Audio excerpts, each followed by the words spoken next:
Le vol libre, pour la plupart des pilotes, n'est pas un sport extrême. C'est plus simplement vivre l'expérience de voler sans moteur grâce aux aéronefs les plus accessibles et compacts qui soient. Le parapente et le deltaplane ont chacun leurs propres caractéristiques. Mais les deux se décollent à pied depuis un relief escarpé comme une montagne.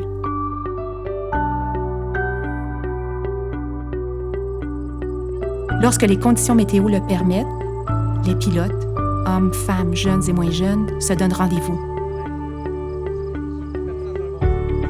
Tous ont appris à voler selon les règles de l'art. Dans la plupart des cas, ils ont consacré une saison entière à suivre les enseignements d'un instructeur certifié afin d'obtenir leur brevet.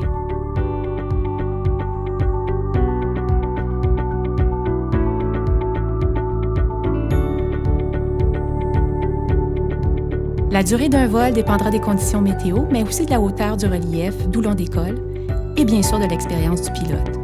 On peut donc voler quelques minutes ou plusieurs heures. Le gain d'altitude est tout aussi relatif. Depuis le décollage, on arrive parfois à gagner jusqu'à 2000 mètres.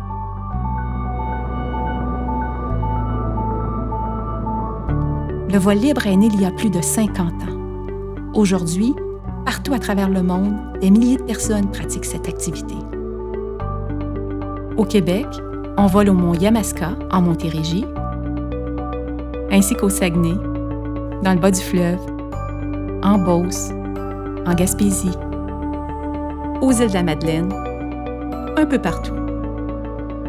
Si vous rêvez de voler, le parapente et le deltaplane sont des aéronefs abordables et faciles à maîtriser. Comme nous, vous pouvez apprendre à voler. Pas besoin d'être un athlète et encore moins un casse-cou. S'élancer d'une montagne, prendre de l'altitude et planer tel un oiseau donne des sensations extraordinaires qui vous habiteront longtemps. Le vol libre, c'est l'ultime liberté.